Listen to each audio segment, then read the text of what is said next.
नमस्कार, मैं अनिल कुमार श्रीवास्तव और आप देख रहे हैं दैनिक जनजागरण न्यूज।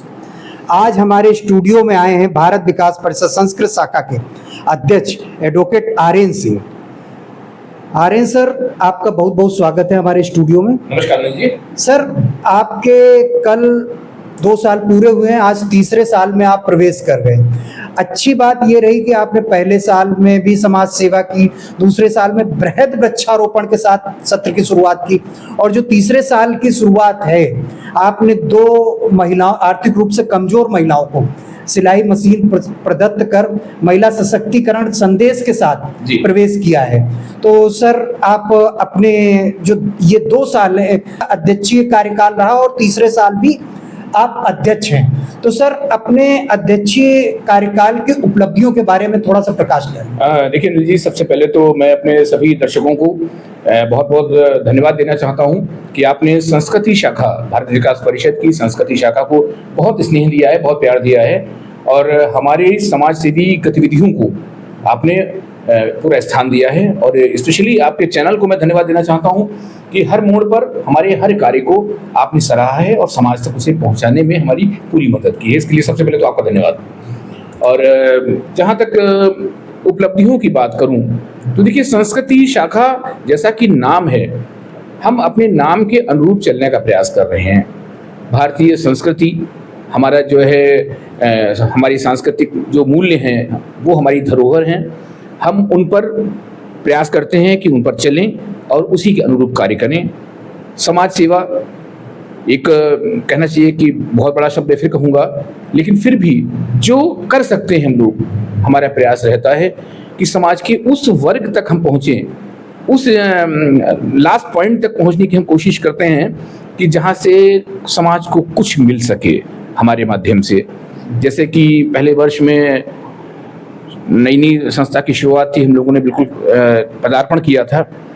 तो इसमें हमारे संरक्षक डॉक्टर बीबी धुरिया का मैं नाम यहाँ लेना चाहूँगा। उन्होंने काफ़ी हेल्प की और पूरे साल निःशुल्क हम लोगों ने ये मधुमेह जांच शिविर लगाए। हर रविवार को हम लोग जांच शिविर लगाते थे, और पहले वर्ष में हम लोगों ने करीब 1150 लोगों को निःशुल्क मधुमेह जांच की। ये तो हमारी पहले साल की उपलब्धि रही। उसके बाद एक हमारा पड़ोस में गांव है मैनीपुरवा, उसको भी हमने अंगीकृत किया, और वहाँ के जो गरीब तबके के लोग हैं, मजदूर लोग हैं, उनके बीच में समय समय पर जाकर कुछ ना कुछ हमने ऐसे कार्यक्रम किए, चाहे मतलब कुछ भोज के कार्यक्रम रहे हों, चाहे उनके स्वास्थ्य संबंधी कार्यक्रम रहे हों, वो हमने करने का प्रयास किया। तो थोड़ा सा समाज से जुड़ने की कोशिश की, स्वास्थ्य शिविरों के माध्यम से या अन्य सामाजिक गतिविधियों के माध्यम से। और जो दूसरा वर्ष हमारा रहा, वो हमारा देखा जाए तो पर्यावरण को समर्पित था, पर्यावरण संरक्षण को। देखिए, मेरा एक अपना व्यक्तिगत मानना है कि हम कागजों पर कोई काम नहीं करना चाहते। जैसे मैंने देखा है ना कि अगर आप कागजों के आंकड़े उठा लें तो शायद इतना ज्यादा पौधारोपण हो चुका है कि पूरे हिंदुस्तान की जमीन पर एक कदम भी रखने की जगह नहीं है। अगर आप वास्तविकता देखें, कागजों के आंकड़ों को उठाएं, तो इतना पौधारोपण हो चुका है, लेकिन फिर भी हमें जरूरत पड़ती है। हर साल हमारा अभियान चलता है, गवर्नमेंट भी हर साल कहती है, और हम सब लोग प्रयास भी करते हैं। तो देखिए, यहाँ पर मेरा तो ये मानना रहा कि हम भले ही 10 पौधे लगाएं, लेकिन वो पौधे संरक्षित होने चाहिए, वो पुष्पित पल्लवित होने चाहिए, और वो अगले वर्ष जब हम देखें तो कम से कम दिखाई तो दे कि हमने ये पौधे लगाए थे। तो आपको याद होगा कि पिछली वर्ष हमने अपने दायित्व ग्रहण समारोह में ही 1100 पौधों का लक्ष्य रखा था। आप तो साक्षी थे उसके, और उसके सापेक्ष हमने करीब 1300 पौधों का रोपण किया। और मुझे कहने में कोई गुरेज नहीं है कि आज उन 1300 में से कम 1000 पौधे आज उपलब्ध हैं। तो ये मैं अपनी शाखा की एक उपलब्धि मानता हूँ, एक प्रयास मानता हूँ। इसमें हमारे सभी सदस्यों का बहुत योगदान रहा, और देखा जाए तो भारत विकास परिषद का भी बड़ा योगदान रहा, और सबसे बड़ा योगदान तो आप लोगों का रहा कि आप लोगों ने इसको बढ़ाया। और साथ में हमने दूसरे वर्ष भी डॉक्टर धुरिया के माध्यम से हमने अपना जांच शिविर हमारा जारी रहा। तो दूसरे वर्ष भी लगभग हम लोगों ने 1000 से ऊपर मधुमेह जांच की, और ये अभियान इस बार भी जारी है। मैं आपको बताना चाहता हूं कि अभी लगभग हम लोग तीसरे महीने में चल रहे हैं, अप्रैल मई जून की स्टार्टिंग इस समय। तो अब तक हम 2 शिविर कर चुके हैं और उन 2 शिविरों के माध्यम से तकरीबन 140 हम जो है लाभार्थियों को ये जांच का लाभ पहुंचा चुके हैं। और इस बार का जो हमारा उद्देश्य है महिला सशक्तिकरण को लेकर है। हम चाहते हैं कि महिलाओं के लिए, मातृशक्ति के लिए, क्योंकि देखिए हमारी शाखा मातृशक्ति प्रधान शाखा है। मोर देन 60% मेंबर्स हमारे यहाँ मातृशक्ति के हैं। तो मैं चाहता हूं कि जब मातृशक्ति इतनी भरपूर मात्रा में हमारे पास है तो हम उनके विषय में सोचें और उनके लिए कुछ कार्य करें। तो वो करने का हम लोग प्रयास कर रहे हैं और इस बार विभिन्न कार्यक्रम किए जा रहे हैं। अभी गर्मी का महीना है, हम लोगों ने अभी आप देख रहे हैं शरबत वितरण जैसे कार्यक्रम भी किए। अभी अगले मंगलवार को, जो कि अंतिम ज्येष्ठ माह का अंतिम मंगलवार होगा, उसमें भी हम लोग ये कार्यक्रम कर रहे हैं। तो बस इसी छोटा छोटा प्रयास रहता है, यही हमारा उद्देश्य रहता है और अपने सभी साथियों की मदद से हम इसे करने का प्रयास करते हैं। ये तो सर हो गई सेवा संकल्प की बात और आपने उपलब्धियां अपनी गिनाई। सर, भारत विकास परिषद के कुछ प्रकल्प हैं, जैसे कि आप पिछले साल भी देखे गए, उससे पिछले साल भी देखे गए। एक आपका चलता है गुरुवंदन छात्र अभिनंदन, जिससे कि आप संस्कारों को भी जीवित करते हैं और गुरुओं बच्चों में एक परंपरा, जो पुरानी परंपरा है, उसको आप डाल रहे हैं। तो सर, इन प्रकल्पों के विषय में थोड़ा सा जी, मैं तो पहली बात तो मैं ये जानना चाहूँगा अनिल जी, भारत विकास परिषद के प्रकल्पों का आपको बहुत गंभीरता से ज्ञान है, ये बहुत अच्छी बात है। भारत विकास परिषद का जो हमारा एक बहुत ही प्रमुख कार्यक्रम होता है गुरुवंदन छात्र अभिनंदन, उस पर हम लोगों ने लगातार कार्य किया है, पिछले 2 वर्षों में कार्य किया है। वहाँ हमने जो बच्चे श्रेष्ठ बच्चे हैं विभिन्न विद्यालयों के, उनको सम्मानित किया है। वहाँ के सम्मानित टीचरों, अभी जो है शिक्षक जो हैं, उन्हें सम्मानित किया है। और एक चीज़ इसमें हमने और भी प्लस किया है कि हम छात्र अभी मतलब गुरु और छात्र वाला जो कार्यक्रम है गुरुवंदन छात्र अभिनंदन, ये तो हम लोग कार्यक्रम करते ही करते हैं। इसमें एक हम अतिरिक्त कार्यक्रम भी करते हैं कि वहाँ कई जो 4th क्लास एम्प्लॉइज होते हैं, हम उनमें से भी किसी एक को चयनित करते हैं और उसे सम्मानित करते हैं। हालांकि कार्यक्रम से बाहर का क्षेत्र है ये, लेकिन उसके बावजूद भी हम लोग इस कार्यक्रम को कर रहे हैं। क्योंकि देखिए, किसी भी विद्यालय में 4th श्रेणी के जो है लोग जो होते हैं, उनका बहुत बड़ा योगदान होता है। तो हम उन्हें भी अपने कार्यक्रमों में नहीं भूलते हैं और उनको अलग से हम उन्हें भी सम्मानित करते हैं। इस वर्ष अभी शुरुआत होने वाली है, जुलाई माह से इस बार हम लोग गुरुवंदन छात्र अभिनंदन पर फिर फोकस करेंगे और इस बार कम से कम 11 विद्यालयों में हम इस कार्यक्रम को जरूर ले जाएंगे। और इस बार बच्चों के बीच में संस्कार शाला जैसे कार्यक्रम, और हम चाहते हैं कि हमारी जो भारतीय संस्कृति है, हमारी जो मूल है, हमारी जो मैथोलॉजी है, हम उस पर बच्चों को मोटिवेट करें, उनके बच्चों मतलब उनके बीच में ले जाएं। हम धर्म के विषय में बताएं या जो भ्रांतियां हैं हम किसी न किसी माध्यम से उनको दूर करें। ये हमारा प्रयास रहेगा इस बार। तो आगे ले चलते हैं आपको। उससे पहले आपको बता दें, हमें यूं ही देखते रहने के लिए लाइक सब्सक्राइब जरूर करें, क्योंकि आपका सब्सक्रिप्शन हमारे मनोबल को बढ़ाएगा। तो चलिए सीधे चलते हैं आर्यन सर के पास।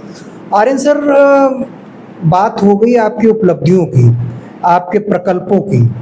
सर, आगे अभी आपने महिला सशक्तिकरण से इस सत्र की शुरुआत की है, तो महिला सशक्तिकरण का तो आपने अपने विकासोन्मुखी तेवर दिखाई दिए हैं। इसके अलावा आपकी शाखा क्या आगे क्या प्लान है? देखिए, हम जो हमारा बताया कि हम स्वास्थ्य को लेकर फिर कार्यक्रम करेंगे। हमारे जो स्वास्थ्य शिविर लग रहे हैं वो लगते रहेंगे।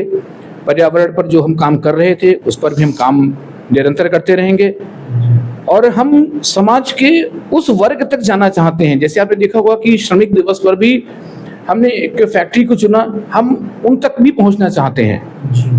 हम उस अंतिम व्यक्ति तक पहुंचना चाहते हैं जो देश के उत्थान में भागीदार है, हम उसे छूना चाहते हैं। देखिए, होता क्या है कि हमारा एक छोटा सा मोटिवेशन, अगर हम किसी भी श्रमिक को या किसी को सम्मानित करते हैं तो जो उसका मनोबल बढ़ता है वो अपने में माने रखता है। जैसे पिछली वर्ष भी हम लोगों ने जो अपने चतुर्थ श्रेणी के जो है अपना कहना चाहिए स्वच्छता कर्मी हैं, हमने उन्हें भी अलग से सम्मानित किया था। अगर आपको हमारे कार्यक्रमों की चीज़ें याद होंगी, और इस बार भी हम इस कार्यक्रम को करेंगे और इस बार हम इसको बृहद स्तर पर ले जाएंगे, क्योंकि देखिए मोहल्ले में जो हमारे स्वच्छता कर्मी हैं वो देखा जाए तो हमारे एक ऐसी धुरी हैं, वो कहना चाहिए वो जन नायक हैं।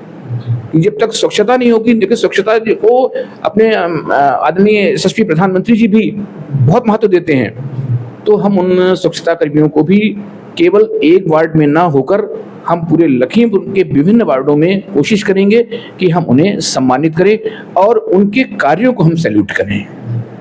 जैसा कि सर आपके शाखा का नाम है संस्कृति, और हमारा एक चल रहा है हमारी विरासत हमारा गौरव, सर उसमें आपकी शाखा का हमें पूरा सहयोग मिल रहा है। इनफैक्ट काफ़ी आगे बढ़ के इस शाखा का सहयोग मिल रहा है।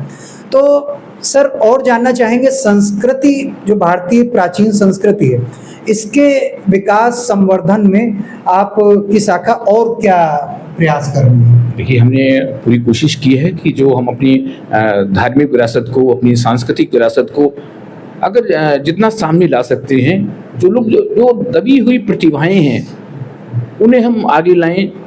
बहुत से ऐसे जो क्षेत्र हैं, जैसे अभी एक छोटा सा कार्यक्रम हम लोगों ने किया था, हालांकि वो एक पिकनिक का हमारा कार्यक्रम था, लेकिन उसमें भी जो हमारा मैसेज यही था कि हम अपनी सांस्कृतिक विरासत को उजागर करें। देखिए सांस्कृतिक विरासत केवल धार्मिक विरासत ही सांस्कृतिक नहीं है, चाहे हमारे जंगल हों, हमारे पेड़ पौधे हों, हमारे वो ऐसे जो है श्रम्य स्थल हों जिनसे हमारी पहचान हो रही है, उन तक हम पहुंचने का प्रयास कर रहे हैं। इसी में हम लोगों ने भी एक जंगल सफारी भी किया था, तो उस टाइप के हम लोग और भी कार्यक्रम करेंगे।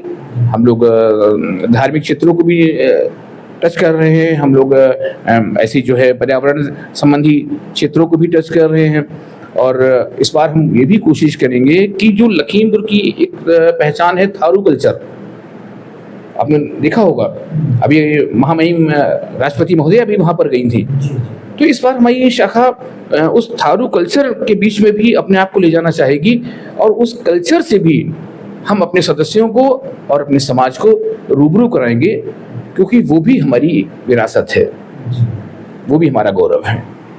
तो सर थारू कल्चर तो बहुत अच्छी बात है, जनजाति के उसकी जो संस्कृति है उसके संवर्धन में आप सोच रहे हैं, और आपने बताया कि अभी विरासत जो दुधवा वाला है उसमें जंगल सफारी, उसमें आपने पहुंचने का प्रयास किया है, लेकिन उससे पहले हम देख रहे हैं आपने एक ऐतिहासिक विरासत है महाभारत कालीन पटेरा धाम, उसमें आम जन को पहुंचाने के लिए एक रास्ता सुलभ बनाया है। सर एक आपने अपने संस्कृत शाखा का बोर्ड बनाया है ताकि आप सीधे मतलब कोई कहीं से भी आ रहा है तो रास्ते से सीधा उस मंदिर तक पहुंच सके।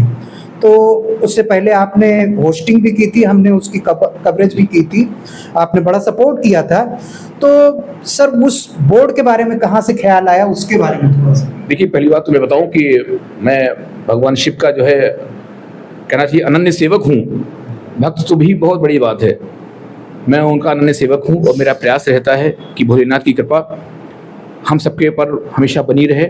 और पटेरा धाम एक अपने में बहुत ही एक ऐसा स्थल है जो कि अब काफ़ी सुधार वहाँ हो रहा है, वहाँ कार्य चल रहा है। मैं अभी कल परसों में गया था, तो वहाँ जो तीर्थ है उसका भी जीर्णोद्धार हो रहा है, वहाँ नैवेश की तर्ज पर वहाँ कुआं वगैरह भी बन रहा है, ये नई चीज़ें हो रही हैं। तो जब इतना वहाँ विकास हो रहा है, और अभी देखा जाए तो जो भी विकास हो रहा है वो आपसी सहयोग से हो रहा है, जन सामान्य के सहयोग से हो रहा है। अभी उसमें सरकारी सहयोग अभी हमें नहीं मिला है।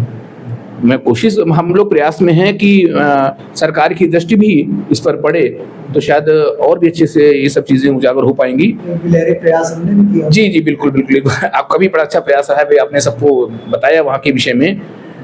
और इसीलिए वहाँ पहुँचने के लिए हम लोगों ने सोचा कि अब पटेरा धाम की अगर बात हो रही है तो हम लोग अपनी एक छोटी सी आहुति तो दे ही सकते हैं, एक बोर्ड वगैरह लगा के एक वहाँ का रास्ता तो हम लोग कम से कम दिखा ही सकते हैं। बस संस्कृति शाखा का एक छोटा सा प्रयास रहा है, इसमें कोई हमने बहुत बड़ा काम नहीं किया है, बस वहाँ तक बाबा के धाम तक पहुँचने का मैंने एक थोड़ा सा रास्ता दिखाने की कोशिश की है बस। तो चलते चलते सर हम आखिरी सवाल पूछें उससे पहले दर्शकों हमारे चैनल को लाइक सब्सक्राइब जरूर करें, क्योंकि आपका सब्सक्रिप्शन हमारे मनोबल को बढ़ाएगा। सर, चलते चलते आखिरी में हम ये कहना चाहेंगे कि इस जनपद के, चूँकि आप इस जनपद के शाखा के संस्थापक अध्यक्ष हैं और वर्तमान अध्यक्ष हैं, पूर्व अध्यक्ष हैं, तो सर आप इस जनपद वासियों को शाखा के नाम कोई संदेश देंगे?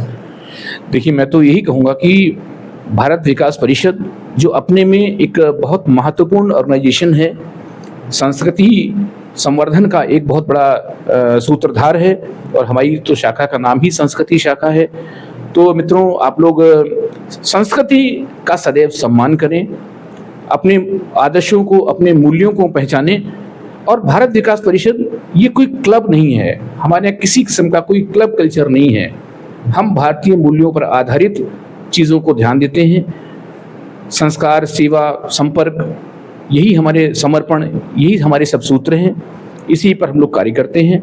आप सब लोगों का भी स्वागत है। आप लोग भी भारत विकास परिषद, मैं ये नहीं कह रहा हूँ कि सिर्फ आप हमारी शाखा से जुड़ें, आप किसी भी शाखा से जुड़े, भारत विकास परिषद की किसी भी शाखा से जुड़े और जुड़कर समाज को थोड़े उत्थान में अपनी भी एक आहुति दें। भारत विकास परिषद की हमारी अपनी संस्कृति शाखा में सदैव आप सब लोगों का स्वागत है। आप लोग आएँ, आप लोगों के आने से हमारा मनोबल बढ़ेगा। आपका जो भी हमें कहना चाहिए साथ मिलेगा, तो सबका साथ सबका विकास, वही वाली बात है। तो हम सब लोग एक साथ मिलकर अपने देश के गौरव को बहुत ऊंचाइयों तक ले चलेंगे। बस इन्हीं शुभकामनाओं के साथ आप सभी का आह्वान है, आप सब लोग जुड़िए अपने देश के उत्थान के लिए, सांस्कृतिक विरासत को बचाने के लिए। तो आप सुन रहे थे आर्यन सर को, जो सेवा, समर्पण, संस्कार आदि आदि 5 सूत्रों पे चलकर संस्कृत संवर्धन की बात कर रहे थे। यूं ही हमें देखते रहने के लिए लाइक, सब्सक्राइब जरूर करें, क्योंकि आपका सब्सक्रिप्शन हमारे मनोबल को बढ़ाएगा, जो कि मैं पीछे भी कह चुका हूं। और हम आपको यूं ही शख्सियत से, इस जनपद की, इस प्रदेश की, इस देश की शख्सियत से रूबरू कराते रहेंगे। धन्यवाद, नमस्कार।